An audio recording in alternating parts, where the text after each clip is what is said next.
Amada igreja, como havíamos informado a todos, hoje nós estaremos iniciando estudo nos 10 mandamentos, cujo tema do nosso estudo é o cristão diante de quem? O cristão diante dos 10 mandamentos. Êxodo capítulo 20. Glória a Deus. Esse estudo é da mais alta importância para todos nós, por vários motivos. O primeiro de todos eles é porque é a palavra de Deus que precisa ser estudada e conhecida. Um outro motivo que nós podemos apontar para estudarmos esse texto da Bíblia é que é um texto muito pouco conhecido. Todos nós sabemos da existência de 10 mandamentos estabelecidos pelo Senhor na sua palavra, mas pouco os conhecemos. Outra razão que nós podemos também apresentar em relação ao estudo dos 10 mandamentos é que tem sido vista, notada muita confusão em relação a eles, principalmente a respeito do 4º mandamento, que é a guarda do sábado. Ao longo dos anos, séculos até, tem havido discussões e muita confusão em torno, principalmente, do 4º mandamento. Outra necessidade que temos em estudar os 10 mandamentos diz respeito a uma pergunta: devemos ou não devemos guardá-los? Nós, crentes, que estamos não mais debaixo da lei, mas debaixo da graça, devemos guardar os 10 mandamentos ainda hoje? Não devemos guardá-los? Então são perguntas que recorrentemente são feitas. Então o povo de Deus precisa realmente aprender, conhecer mais a respeito desses mandamentos divinos. São 10 mandamentos. Veja o versículo 1. Então falou Deus todas estas palavras. Este versículo 1 é o versículo introdutório dos 10 mandamentos. E é interessante, irmãos, que já a partir do capítulo 19 do livro de Êxodo, já se vê o prenúncio daquilo que Deus vai falar em relação a esses mandamentos. Note bem que o versículo 1, como versículo introdutório, diz que o Senhor falou estas palavras, ou todas estas palavras. Os 10 mandamentos não foi produto da mente humana, não foi resultado de uma ideia criativa, extraordinária que alguém teve, no caso Moisés, não. Os 10 mandamentos, eles foram proferidos, pronunciados pelo Senhor em um tempo específico que veremos daqui a pouquinho, e foram dirigidos em primeira mão ao povo de Israel. Os 10 mandamentos, eles estão registrados em 2 livros da Bíblia, apenas em 2 livros da Bíblia. Em Êxodo, capítulo 20, e em Deuteronômio, capítulo 5, versículos 6 a 21.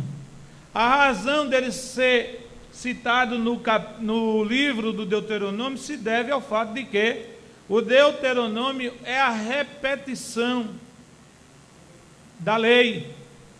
A palavra Deuteronômio significa segunda lei, ou repetição da lei. Por isso que os 10 mandamentos, eles voltam a ser mencionados no capítulo 5 do livro de Deuteronômio, a partir do verso 6.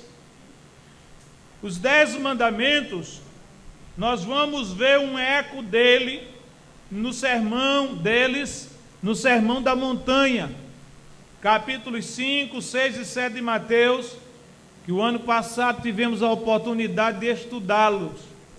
O sermão da montanha é uma reinterpretação daquilo que o Senhor pronunciou em relação aos 10 mandamentos. Então, amados irmãos, é de grande importância estudá-lo. Eu espero que você não falte a nenhum desses estudos. A princípio, nós vamos ver alguns pontos introdutórios e, com a ajuda de Deus, queremos chegar ao primeiro mandamento ainda hoje. Tem muita matéria para a gente ver só hoje, mas 9 horas eu quero encerrar o culto.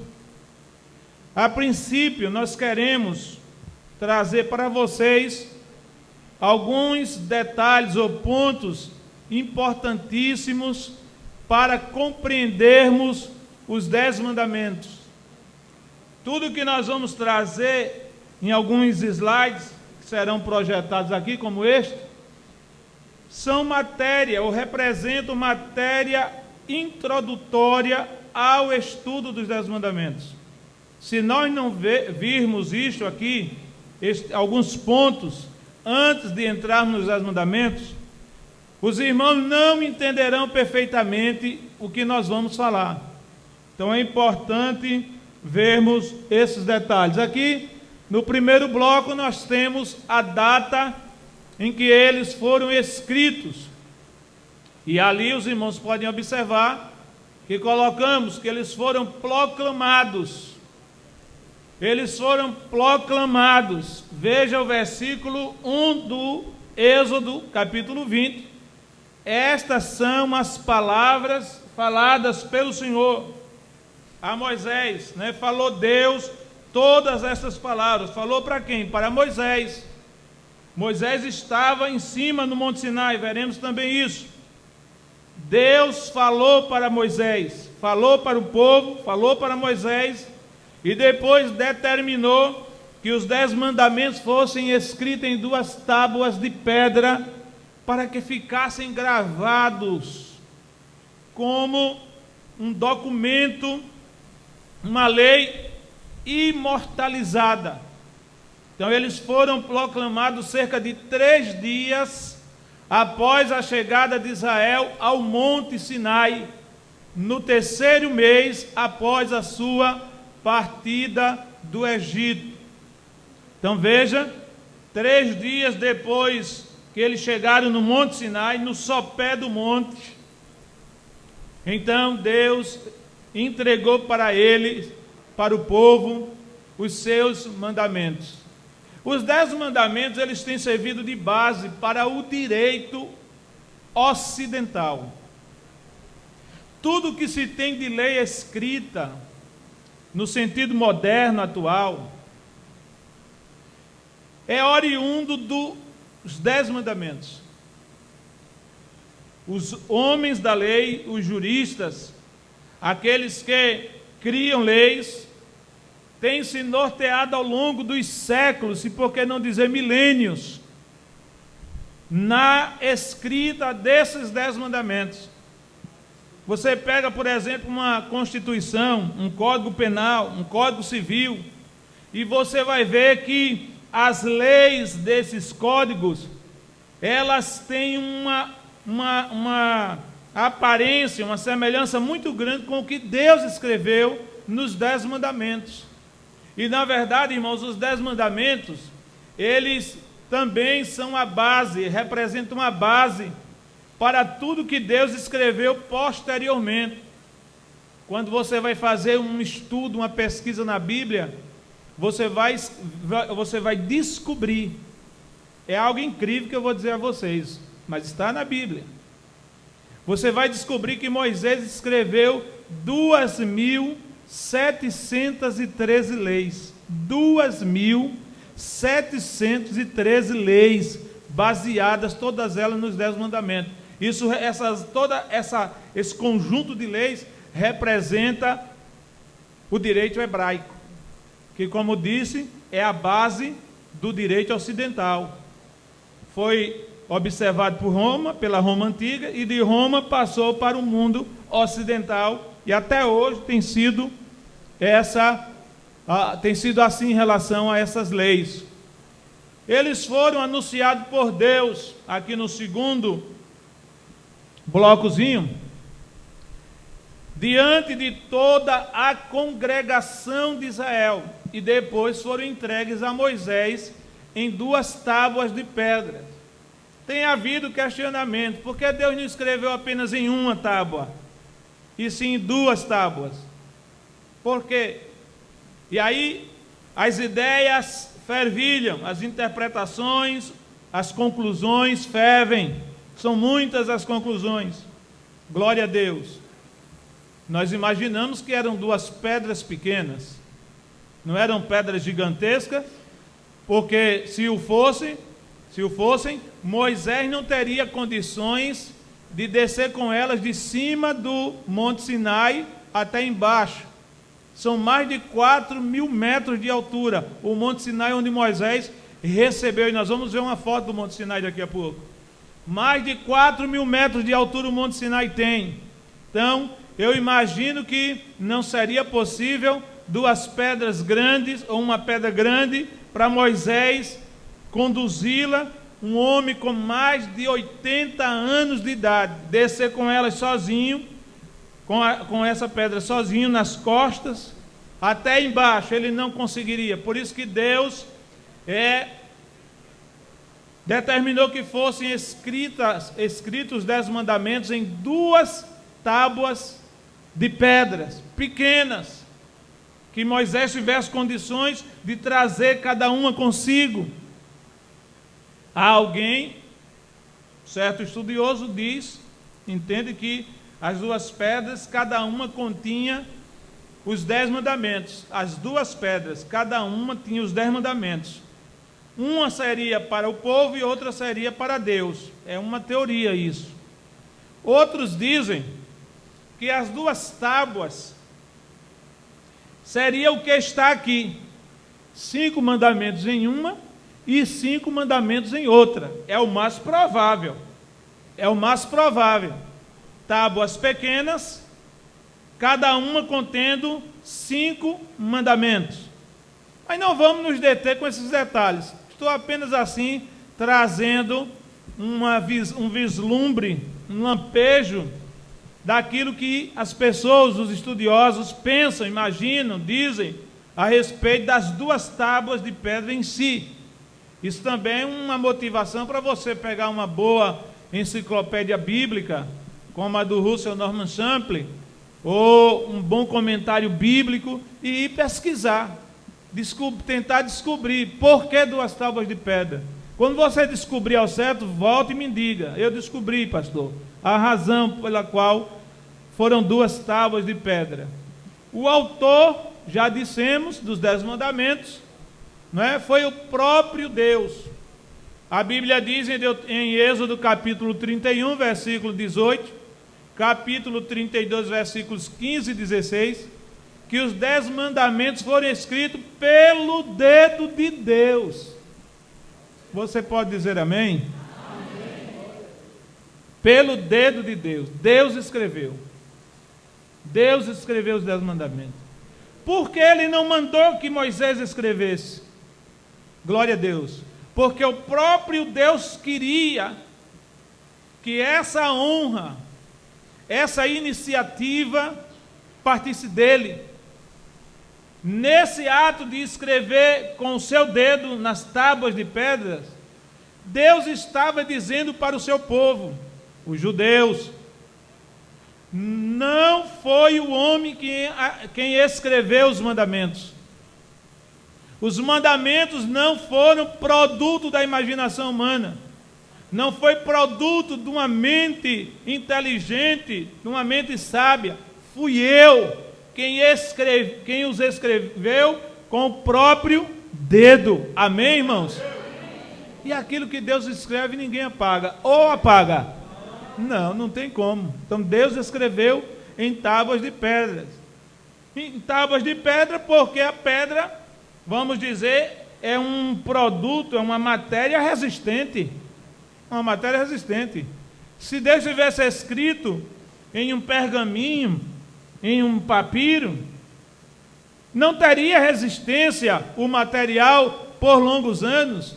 Esses mandamentos registrados nessas pedras era para seguir o povo de Israel, não somente enquanto ele peregrinasse pelo deserto, mas também, irmãos, está com eles durante toda a sua existência. Amém? Durante toda a sua existência. Louvado seja o nome do Senhor. Vamos ver se retorna aqui. Isso. Durante toda a existência do povo. O conteúdo dos 10 mandamentos, isso é importante. Eu quero chamar sua atenção para o que eu vou dizer, não está ali. O conteúdo dos 10 mandamentos, ou o espírito dos 10 mandamentos, o espírito aqui não é um espírito, um ser. Eu falo espírito aqui, o propósito, a ideia. Está representado através de leis morais, leis cerimoniais e leis civis. Essas leis morais, cerimoniais e civis, elas foram dirigidas ao povo de Israel. E aqui eu já começo a dar uma ideia, embora que pequena para vocês, em relação ao ao quarto mandamento, o sábado, a guarda do sábado, que era um mandamento, deixa eu atiçar a mente de vocês. Em qual esfera? Cerimonial, moral ou civil? Civil aqui diz no sentido de leis. Leis que tinham que ser cumpridas, leis judiciárias. Por exemplo, em um dos mandamentos nós vamos ver, não matarás, é uma lei civil, copiada por todos os códigos penais do mundo inteiro. Não matar é uma lei penal e civil também, não deixa de ter esse caráter, em vigor ainda hoje no mundo todo, inclusive no Brasil. Então, por exemplo, o quarto mandamento, guardar o sábado, ele está dentro da esfera moral, cerimonial ou civil? Cerimonial. Responderam muito bem. Então nós vamos nos deparar com essas questões. As leis cerimoniais que eram dirigidas a Israel, por exemplo, a guarda do sábado, o sacrifício de animais, matar animais, a questão das enfermidades, questões relacionadas à vida religiosa do povo judeu. Será que Deus, ainda hoje, no tempo da graça, exige isso do seu povo? Nós vamos ver. Se as leis cerimoniais judaicas, do antigo pacto, da antiga aliança, do tempo da lei, do tempo do olho por olho, do dente por dente, se ainda hoje essas leis passadas, se Deus ainda exige hoje de nós a obediência a elas. Vamos ver isso. Então, você precisa estudar os 10 mandamentos, nós precisamos estudá-los sob essa ótica. Leis cerimoniais, leis morais e leis civis ou jurídicas, para então chegarmos a uma conclusão, à luz do Novo Testamento, o que é necessário, o que é que Deus ainda hoje exige de nós em relação a essas leis. Amém, amados irmãos? Então vamos seguir adiante. O próximo é um slide que vocês estão vendo aí, não é? Um desenho, uma semelhança. Deus escrevendo com o seu poderoso dedo nas tábuas lá no Monte Sinai. Nessas tábuas Deus escreveu com o seu dedo. Já vimos a razão pela qual Deus escreveu com seu dedo nelas. Aqui nós vamos ver 4 pontos importantes em relação aos 10 mandamentos. Vamos começar aqui pelo primeiro, o local de seu anúncio. O local onde Moisés recebeu os 10 mandamentos foi o Monte Sinai, 40 dias após a promulgação do pacto. O pacto foi aquelas leis, na verdade, já uma síntese um resumo dos 10 mandamentos, que Deus falou para o seu povo lá no deserto do Sinai. Mas Deus mandou Moisés subir, sobe até aqui, Moisés. E Moisés subiu ao Monte Sinai, e ali ficou cerca de quantos dias, irmãos? 40 dias. Ele esteve orando e jejuando, e Deus se revelou para o seu servo de forma extraordinária, de forma poderosa. Glória ao Senhor. E ali, naquele ambiente, em cima do Monte Sinai, volto a repetir, mais de 4.000 metros de altura, num ambiente saturado pela presença e pela glória de Deus, Moisés vai receber esses 10 mandamentos prontinhos, escritos pelo dedo de Deus. Deus vai entregar a Moisés e vai dizer: leve para o povo. O povo vai se guiar por esses mandamentos. O povo, enquanto estava no Egito, se guiava pelas leis egípcias. Leis, digam-se de passagens, contrárias à fé de Israel, contrária a tudo que Deus tinha em mente para o seu povo. Mas agora o povo entra, ou sai do Egito e entra no deserto, em direção, seguindo para uma terra que o povo não conhecia, e esse povo precisava de um referencial que dissesse respeito à sua vida espiritual, à sua vida moral e à sua vida religiosa. O que é que Deus quer de nós? O que é que Deus espera de nós? O que é que Deus quer que nós façamos em relação à sua vontade? Então, nada melhor do que o próprio Deus entregar ao seu povo a sua vontade escrita. Deus sempre trabalhou com a escrita. Deus sempre trabalhou com o que, irmãos? Com a escrita. Veja bem, você está com a Bíblia na mão, que é escritura. Amém, irmão? Escritura sagrada. Então aqui os 10 mandamentos, naquela ocasião, naquele contexto, nada mais era do que a Bíblia do povo.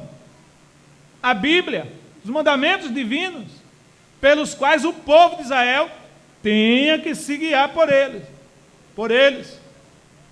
Na história do povo de Israel, tanto na peregrinação no deserto, quando já o povo entrou em Canaã, nós vemos que todas as vezes que o povo de Deus se afastava dos princípios estabelecidos nos 10 mandamentos, ele sofria.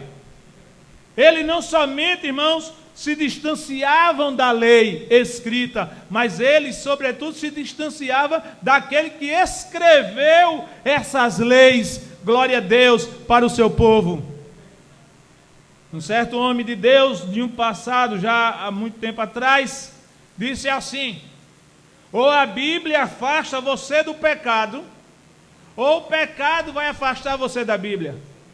Note bem que quando uma pessoa está com a vida espiritual comprometida, a primeira coisa que ela deixa de fazer a tal pessoa é buscar a palavra, se alimentar da Bíblia, meditar nela. A Bíblia fica desinteressante para ele, fica lá armazenada, guardada, perdida. Glória a Deus. É como a ovelha. Alguém perguntou a um certo pastor de ovelhas, e aqui eu me refiro a ovelha animal: como é que o senhor sabe, diante de um rebanho desse tão grande, qual é a ovelha que está doente? E aí o pastor experiente respondeu ao seu interlocutor: é muito fácil descobrir a ovelha doente. Como? Um rebanho tão grande?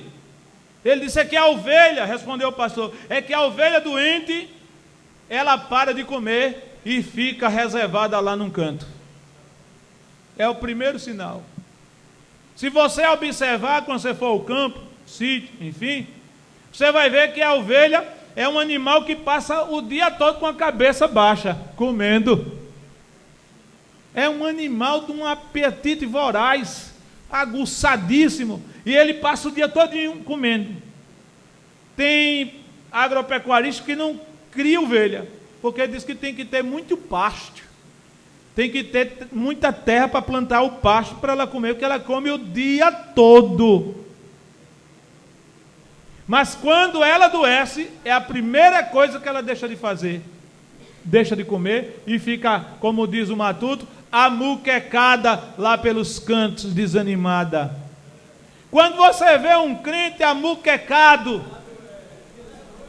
sem querer ler Bíblia, sem trazer a Bíblia para o culto, pode começar a orar por ele, que ele está doente. Ela está doente. Não, eu trago minha Bíblia no celular. Bíblia no celular não tem o gosto da Bíblia, que é carregada na mão, especialmente no coração. Eu acho que esse negócio de Bíblia no celular é para enganar, é para omitir o compromisso que tem com Deus. Não, eu ando com a Bíblia e tal, o povo, ninguém lá sabe que eu sou crente mesmo e tal, etc. Compra uma Bíblia, irmão, em nome do Senhor. Então, todas as vezes que o povo de Israel se afastava dos mandamentos de Deus, esse povo sofria. Sofria porque fazia o que desagradava a Deus, e sofria porque Deus os castigava. Deus os corrigia, Deus os disciplinava, assim, de forma mesmo dura. Então, irmãos, o local do anúncio foi lá no Monte Sinai. Aqui em cima, aqui embaixo, aliás, nós vamos ver um incidente. Eu fiz questão de mencionar esse incidente, envolvendo os 10 mandamentos, porque quando Moisés estava em cima do monte, e tinha deixado Arão embaixo como líder substituto, até então, Deus não havia definido a questão de sacerdócio, de linhagem sacerdotal, nada disso. Arão era um simples ajudante de Moisés, e quando o Senhor convocou Moisés para subir ao monte, Moisés disse para seu irmão Arão: fique com o povo, Deus me convoca a subir à sua presença, você fique aí, cuide do povo, zele por esse povo, louvado seja o nome do Senhor para sempre. Então, amados irmãos, quando chega os 40 dias que Moisés está com as tábuas dos mandamentos, contendo os mandamentos, para descer do Sinai, Deus ouve um alarido embaixo no arraial. O povo estava alegre, o povo estava fazendo festa, glória a Deus. E Deus quis ver tudo. Deus vê o que, irmãos? Deus não vê algumas coisas, Deus vê tudo. Deus vê o que está fora e Deus vê o que está dentro. Então não adianta querer fugir dos olhos do Senhor, Ele está vendo tudo. Teu cônjuge não está vendo, mas Deus está. Teus pais também não, mas Deus está. O pastor não está vendo, mas Deus está. Então Deus vê tudo. Então Deus falou para Moisés: Moisés, o teu povo que tu tiraste do Egito pecou. Ora, e o povo não era de Deus? Lá em Êxodo 3 o Senhor não disse para Moisés: vai, Moisés, tira o meu povo do Egito, meu povo. Vai, tira o meu povo do Egito. Mas agora, em cima lá do Monte Sinai, Deus diz: Moisés, o teu povo que tu tiraste do Egito pecou. Enquanto o povo estava certinho, estava santo, estava direitinho, era de Deus. Deus dizia: meu povo. Quando o povo desobedeceu, pecou, fez o que não era reto aos olhos do Senhor, Deus diz: Moisés, o teu povo. O que é que nós podemos entender disso? Que enquanto eu e você estamos certinhos, Deus tem negócio conosco. Deus diz assim: meu filho, minha filha, meu servo, minha serva. Mas quando eu peco, quando tu peca, ele diz assim: o povo, o fulano, o povo de alguém, no caso o pastor, né? Diz: teu povo, pastor, teu crente, pastor, tua crente, pastor. Glória a Deus. Então Deus só quer produto de qualidade. O que é que Deus quer, irmãos? Produto de qualidade. Qual é a tua qualidade diante de Deus? Como é que está a tua qualidade, teu conteúdo? Glória a Jesus. Moisés, o teu povo pecou. O povo que tu tiraste do Egito. E qual foi o pecado do povo? O povo chegou para Arão e disse assim: Arão, esse homem chamado Moisés, olha como eles trataram o homem de Deus. Esse Moisés, você já viu alguém tratando o homem de Deus assim? Você já tratou o homem de Deus assim? Esse pastor, esse tal de Laelsa aí, que dizem que é o pastor da igreja lá do Pinheiro. Glória a Deus. Será que você já tratou o seu pastor assim? O povo chegou para Arão e disse: esse Moisés, pode ler lá, capítulo 32, esse Moisés que subiu essa montanha aí, ninguém sabe que resultado teve ele, e nós queremos um Deus para nos guiar. Vamos fazer um Deus. Arão, que era um corda frouxa, tem líder que é corda frouxa mesmo, tem líder espiritual que é corda frouxa. O povo anda do jeito que quer e ele não está nem aí, ele quer a multidão com ele. Ele quer gente com ele para ouvir, para aplaudi-lo, para no dia do aniversário dizer: esse é o pastor que a gente queria. Líder corda frouxa. E Deus falou para o profeta Isaías, ou através do profeta Isaías para o povo de Israel, com uma mensagem, seguinte mensagem: as tuas cordas estão frouxas, ó Israel. Você tinha coragem de viajar em cima de um caminhão carregado com uma carga pesada e as cordas todas frouxas, você em cima, e ela balançando para lá e para cá? Você tinha essa coragem? Você não tinha. Então o povo chegou para Arão e disse assim: Arão, faça-nos deuses para que nós o adoremos e ele nos guie até a terra de Canaã.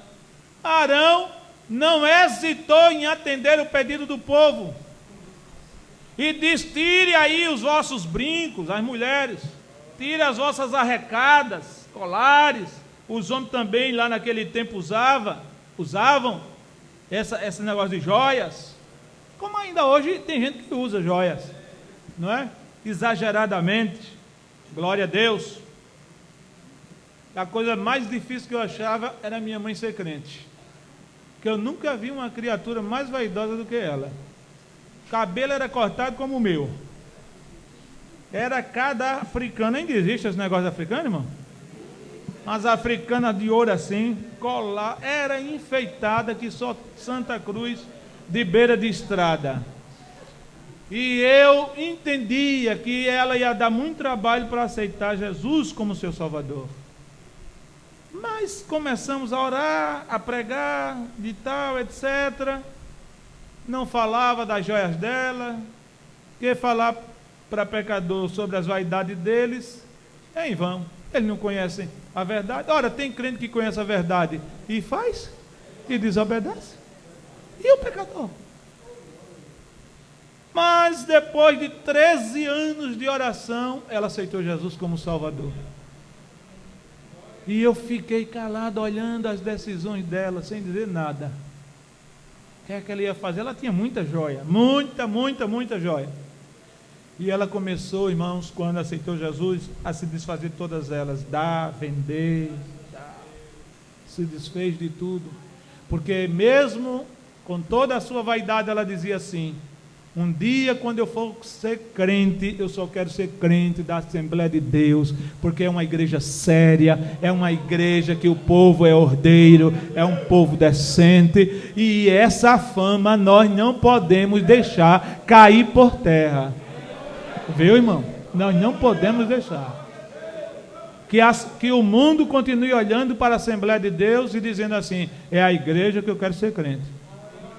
Hoje tem igreja que tem forró, tem carnaval, tem tanta coisa, tanta novidade.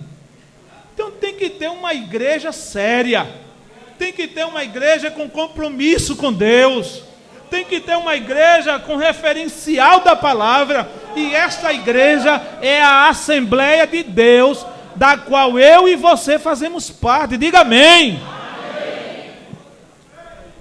Não mude sua forma de ser, seja o crente da Assembleia de Deus que você sempre foi. Amém, amados? Tira tudo. Eles tiraram, os homens, as mulheres deram Arão, ele preparou lá. A Bíblia diz que ele pegou o buril, trabalhou todo aqui, aí fez um bezerro. Nós vamos ver uma foto desse bezerro lá adiante. Fez um bezerro de ouro e disse para o povo: eis aí o vosso Deus que vos tirou do Egito, que vos tirou do Egito. Já pensou, irmão? Como é que um líder espiritual, que tem compromisso com Deus, que foi chamado pelo Senhor para estar à frente do seu povo, deixa o povo andar conforme as suas decisões pessoais, os seus propósitos carnais? Por isso que o Senhor Deus disse para Moisés: o teu povo, Moisés, que tu tiraste do Egito, pecou.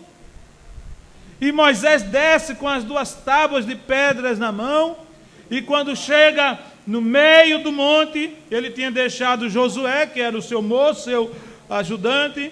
Josué era jovem, era simples. Quando se encontra com Moisés, diz assim para Moisés: meu senhor, o povo está alegre lá embaixo. Ele não teve, ou não tinha o discernimento para entender, pois ainda era jovem, que alegria era aquela. Porque tem alegria espiritual e tem alegria carnal. Você sabe distinguir uma alegria espiritual de uma alegria carnal? Um crente carnal, quando ele dá glória a Deus, arrepia, dá medo, causa náuseas. Glória a Deus. Um crente espiritual, quando ele dá um glória a Deus, todo mundo sente a presença de Deus, em nome do Senhor.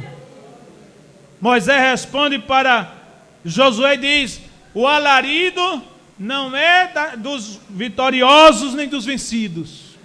O povo de Deus pecou. Moisés desce com as tábuas, e quando chega lá, o primeiro que ele vai confrontar é o líder substituto, Arão. Arão, que negócio é esse aqui? Irmãos, a Bíblia diz que o povo estava nu.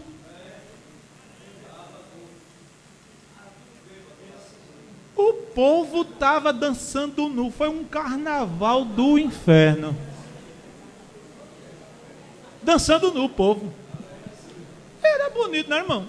Os homens, as mulheres, tudo velho, lá e tal, aquele dançando tudo nu ali, embriagado ao redor do Deus, né?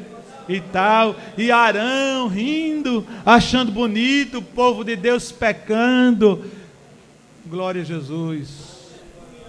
Arão, venha cá. Que é isso aí, Arão? Ah, Senhor, meu Senhor Moisés, o povo me deu aqui uns brincos, eu joguei no fogo. Saiu esse bezerro, mentiroso. Mentiroso. Além de mole, além de fraco, além de corda frouxa, era um mentiroso. Glória a Jesus. Porque foi ele quem trabalhou o bezerro com as suas próprias mãos.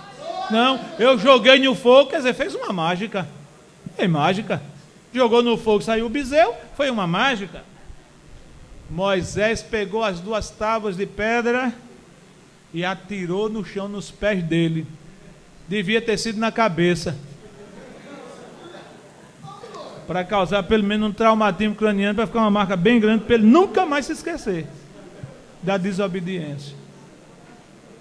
Jogou as tábuas de pedra, espatifou. Não foi Deus que mandou jogar não, irmão.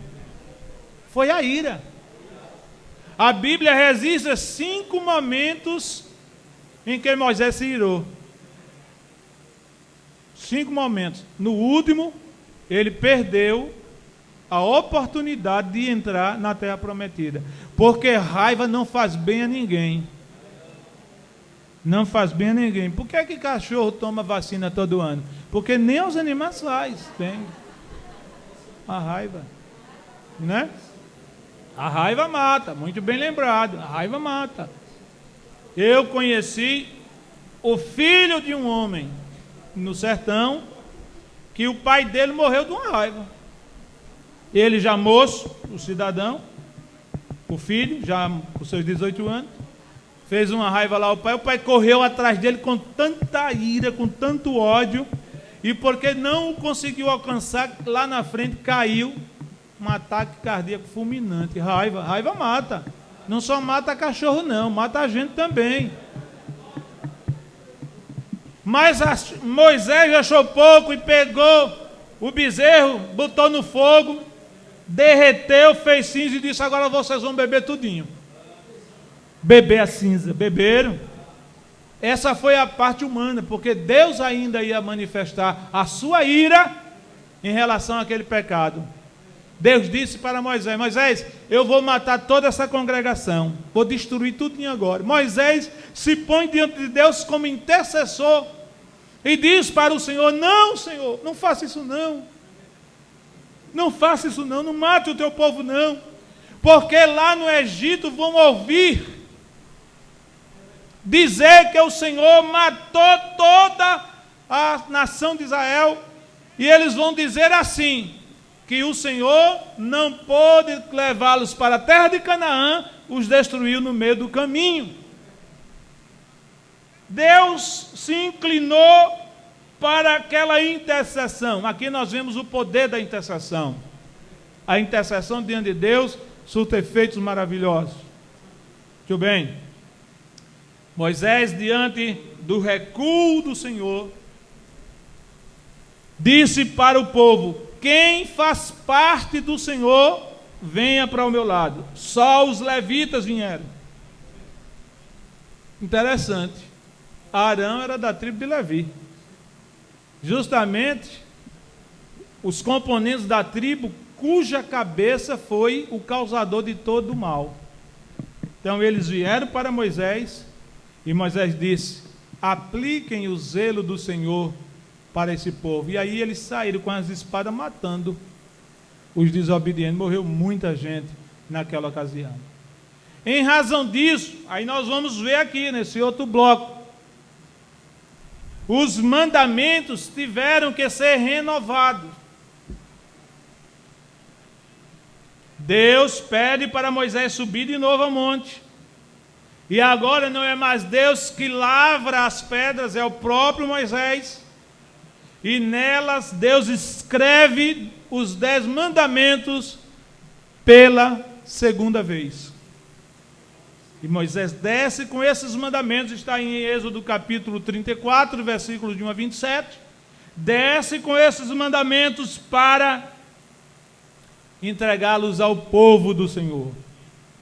Onde eles foram guardados? Lá na frente, Deus manda fazer o tabernáculo, e dentre os utensílios colocados dentro do tabernáculo, havia aquilo que se chama a Arca do Concerto. A Arca do Concerto, aqui é o Monte Sinai. A Arca do Concerto onde foi guardada as 2 tábuas da lei divina. Deus disse: guarde essas tábuas dentro da arca do concerto, ou arca do testemunho, ou arca do propiciatório, ou arca da aliança. Essa arca tem vários nomes na Bíblia. A arca da aliança era uma caixa de madeira revestida de ouro, com uma tampa sobre a qual tinha 2 querubins, e essa tampa chamava-se propiciatório. Sobre ela Deus descia em uma nuvem de glória e repousava. Ali era o trono de Deus. Por isso Deus mandou guardar a arca no lugar da manifestação de sua glória. Vamos avançar mais um pouco. 7 objetivos de Deus com os 10 mandamentos. Deus teve 7 objetivos, dos que eu coloquei aqui. Se você for estudar a Bíblia, você vai ver muito mais. Eu escolhi 7, os 7 mais importantes.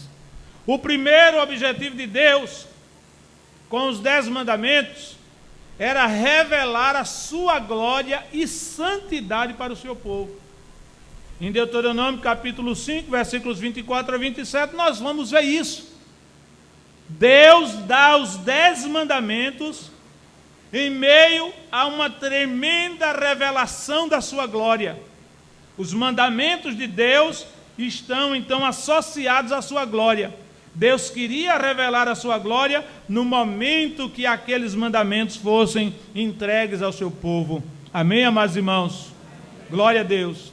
Revelará a sua glória e a sua santidade, porque esses mandamentos, 4 deles, como veremos, apontam para Deus, e 6 apontam para o semelhante, os deveres do homem para com o seu semelhante. E, em resumo, esses mandamentos têm como objetivo a santificação.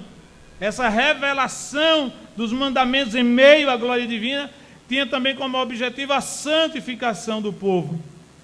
Segundo, revelar a pecaminosidade do homem. O apóstolo Paulo vai dizer que ele conheceu o pecado por causa do mandamento. Porque ele diz, citando a lei, se a lei não tivesse escrito, não cobiçarás, eu não teria essa noção de cobiça na minha vida. Como também diz, não matarás, não adulterarás, não furtarás. Enfim, quando Deus estabeleceu parâmetros para o seu povo, irmão, se guiar por ele, ele tinha como objetivo mostrar a natureza degenerada do homem. O homem pecou no Éden, todos nós sabemos disso. O homem pecou no Éden, distanciou-se da glória de Deus.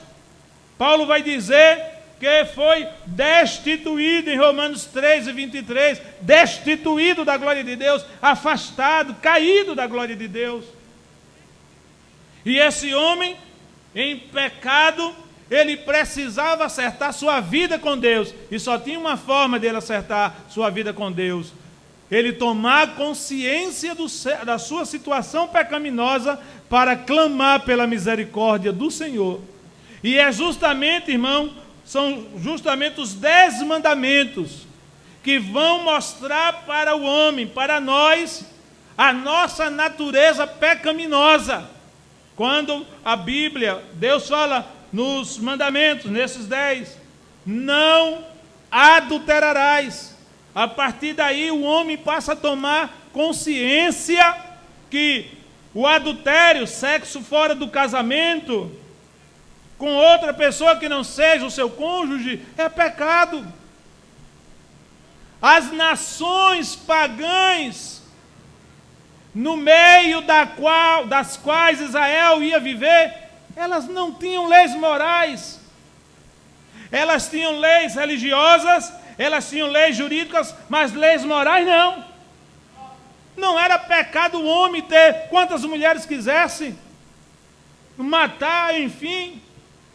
Então, Deus queria revelar ao homem o seu estado pecaminoso através dos mandamentos, não para envergonhar o homem, não para humilhá-lo, não para jogá-lo no inferno, não. O objetivo de Deus em revelar a pecaminosidade do homem através dos 10 mandamentos é para que este homem, sabedor, conhecedor do seu estado de miserabilidade espiritual e moral diante de Deus, pudesse clamar a Deus: Deus, me acuda, me valha, me perdoe, me salve. Louvado seja o nome do Senhor. Aqui no terceiro, nós vemos um outro objetivo, que era selar Israel como seu povo escolhido e separá-lo das nações. Deus, quando entregou os 10 mandamentos para Israel, ele estava dizendo para o povo de Israel: vocês me pertencem, só vocês têm essa lei, só vocês têm esses mandamentos. Para as nações que estavam ao redor de Israel, Deus estava dizendo para elas: esse povo chamado Israel é um povo que eu elegi, é um povo especial, porque este povo eu separei, eu santifiquei para mim. Amém, irmãos? E esse povo não podia ser santificado a não ser de outra forma, obedecendo, observando os mandamentos da lei divina. Louvado seja o nome do Senhor. O quarto objetivo de Deus com os 10 mandamentos diz que era para dar a Israel um padrão de vida piedosa, um padrão de vida piedosa, de comunhão com Deus. Não é isso que a palavra escrita ainda hoje tem como objetivo? Irmãos, quando nós nos aproximamos da Bíblia, quando nós lemos a Bíblia, estudamos, pesquisamos, procuramos alimentar a nossa alma com a Bíblia, o que é que a Bíblia leva-nos a ter? Uma vida de piedade. O que é piedade? Você já parou para estudar o sentido da palavra piedade? Piedade fala de uma vida de devoção a Deus, de consagração pessoal a Deus, uma vida que leva você para perto do Senhor. Amém, irmãos? O contrário de piedade é impiedade, por isso que a Bíblia chama aquele que está no pecado de ímpio. Ímpio, porque ele não tem piedade. E piedade é ter comunhão com Deus, é viver na presença de Deus, é estar buscando a vontade de Deus na sua vida. Amém, amados irmãos? Louvado seja o nome do Senhor. O quinto objetivo: preparar Israel para a vinda de Cristo. Você já sabia disso? Dá para você imaginar que os mandamentos da lei de Deus, um dos objetivos dele era preparar Israel para a vinda de Cristo. Paulo, escrevendo aos Gálatas, no capítulo 4, versículo 5, diz que na plenitude dos tempos, Deus enviou quem? Deus enviou seu Filho, nascido para remir os que estavam debaixo da lei. Então, os 10 mandamentos tinham uma mensagem para o povo. Isso aqui é até o Cristo, o Messias, chegar. Quando ele chegar, então ele vai trazer coisa melhor para vocês. Amém, amados irmãos? Muito melhor. E aí nós vamos, como eu já disse, ver o eco dos 10 mandamentos lá no Sermão da Montanha, que já tivemos a oportunidade de estudar. O sexto objetivo é ilustrar o tipo de cerimônia da pessoa e o ministério de Cristo. Em Hebreus capítulo 10, versículo 1, se diz que tudo aquilo que foi escrito no passado era sombra daquilo que Cristo ia realizar. Porque Deus, irmãos, na sua onisciência, ele sabia muito bem que o homem por si só, o homem pecador, era e é incapaz de alcançar a benevolência de Deus. Precisava, portanto, de um intermediário, de um intercessor, de alguém mais forte do que ele, que pudesse chegar e efetivamente resolver o problema do pecado. Amém? Então a lei, a princípio, foi boa, foi necessária para o povo de Israel, mas Paulo vai dizer que a lei caducou, a lei envelheceu, e algo que envelhece, que se torna obsoleto, não tem mais serventia, principalmente em termos de leis. E finalmente, irmãos, no sétimo nós vemos que o último dos objetivos que aqui eu elenquei era ensinar o povo de Israel. É interessante este texto de Êxodo 24 e 12. O próprio Deus diz que os 10 mandamentos, através dos 10 mandamentos, Deus, ele queria ensinar o seu povo. Deus podia ter se utilizado de outros meios para ensinar o seu povo. Não, ele se utilizou da sua palavra, porque a palavra de Deus sempre será o mecanismo, o instrumento para o povo de Deus ser instruído, o povo de Deus ser ensinado. Amém, irmãos? Louvado seja o nome do Senhor. Isto, pois, nós precisamos ter uma aproximação maior da palavra de Deus. Glória seja dado o nome do Senhor. Qual é o significado dos 10 mandamentos? Ele significa um espelho. O espelho mostra a sua realidade, mas ele não altera ela, é você que tem que alterar. Então, os 10 mandamentos, ele mostrou para o homem a sua condição espiritual, mas ele por si só, os 10 mandamentos, não tinha como solucionar o problema do pecado. Foi necessário Jesus vir. Também, os 10 mandamentos, eles representam uma carga ou um jugo pesado para o povo. O povo de Israel, com o passar do tempo, cansou, não suportou levar por muito tempo todas as exigências divinas. Eles viviam de pecado em pecado, de pecado em pecado, sempre pecando, porque eles tinham conhecimento da lei, mas não tinham conhecimento daquilo que Deus tinha para a vida deles, que era o perdão, a graça e a misericórdia, que só na pessoa de Jesus se concretizaria de forma efetiva, não é? E ainda, como significado dos 10 mandamentos, eles apontam para Jesus, como já tivemos a oportunidade de ver, e é uma sombra contrastando com a realidade e cumprimento na pessoa de Jesus. Então, os 10 mandamentos eram uma sombra, um reflexo daquilo que viria no amanhã. Quando Jesus, lá na cruz do Calvário, bradou para o Pai: Pai, tudo está consumado, nas tuas mãos entrego o meu espírito. O que era que estava consumado ali, irmãos? O que era? A santa exigência da lei de Deus em relação ao pecado. Deus exigia, Deus nunca mudou seu caráter, Deus nunca mudou suas exigências para se adequar às fraquezas humanas, não. Deus sempre se manteve irredutível. O homem, na sua insuficiência e incapacidade pessoal, não conseguia alcançar o favor de Deus, porque sempre estava em pecado, sempre estava pecando. Glória a Deus. Mas, amados irmãos, quando Jesus disse: Pai, nas tuas mãos tudo está consumado, nas tuas mãos entrego o meu espírito, ele estava dizendo para Deus aquilo que os homens não conseguiram agradar-te pela lei, eu agora consumo tudo em mim se cumpre. Por isso que ele vai dizer em um momento anterior à sua crucificação, que não passaria nenhum tio, nenhum jota da lei sem que tudo se cumprisse. Se cumprisse quem? Nele. Amém, irmãos? Nele. Louvado seja o nome do Senhor, que vive e reina para sempre. O que os 10 mandamentos foram incapazes de realizar? Eles foram incapazes de fazer alguém perfeito, de justificar o pecado, de conceder justiça, de conceder a paz e de conceder a vida. Ele não teve essa capacidade, os 10 mandamentos. Isso no sentido prático.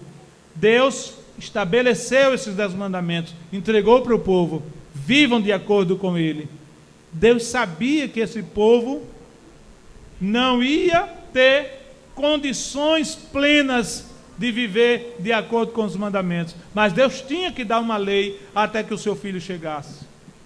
E essa lei, esses mandamentos, apesar de serem bons, Paulo vai dizer que a lei é boa, é justa e é santa. É tudo isso a lei de Deus, representada nos 10 mandamentos. Mas ela não teve condições de aperfeiçoar ninguém, nem de justificar o pecador, nem de aplicar nele a justiça divina, perdoando, nem de lhe dar a paz, nem de conceder-lhe a vida. O pecador pecava hoje, pegava um animalzinho, levava à porta do tabernáculo, entregava ao sacerdote pelo seu pecado, o sacerdote sacrificava aquele animal sobre o altar de holocaustos, depois ia dentro da tenda, oferecia incenso, pedindo, suplicando o perdão divino. Aquele judeu saía da presença do sacerdote um pouco tranquilo. O pecado que eu cometi hoje já está perdoado. Mas e o de amanhã? E o de depois? No outro dia, por isso ou por aquilo, ele pecava, voltava lá, oferecia o mesmo sacrifício. Era feita a mesma cerimônia, ele voltava para casa. No outro dia ele pecava, levava lá de novo o sacrifício, oferecido. Isso era uma rotina. Isso foi se tornando obsoleto na mente do povo de Israel. Isso passou com o tempo, com a evolução do tempo, isso perdeu o sentido espiritual. E o povo passou a descrer nisso aí. Por isso que nós colocamos aqui que essas coisas foram incapazes. Os 4 primeiros mandamentos são os deveres do homem em relação a quem? A Deus. Quando nós chegarmos nesses mandamentos, vocês vão ver que os 4 primeiros mandamentos, eles apontam para Deus, ou seja, as obrigações, os deveres que o homem tem para com Deus. Amém? Os 6 últimos mandamentos, leiam aí, por favor.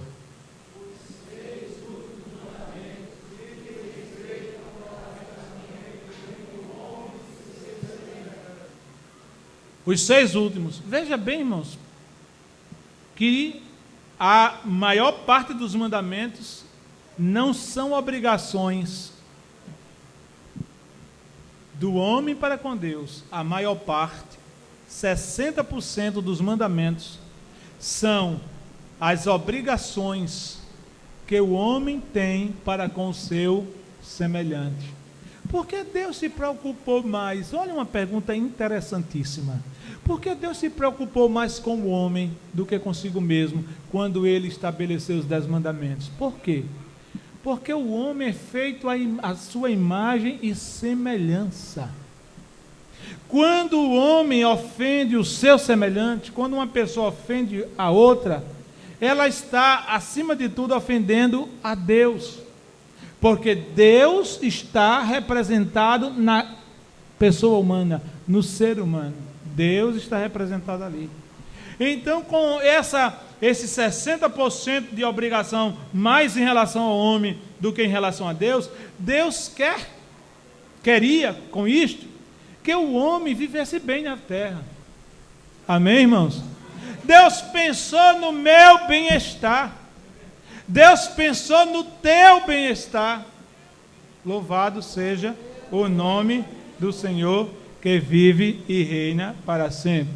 Então, na próxima semana, nós vamos entrar já com o primeiro mandamento. Fique de pé em nome do Senhor. Eu sabia que hoje não seria possível, louvado seja Deus, entrarmos, e olhe que eu corri bastante mesmo para chegarmos a este ponto.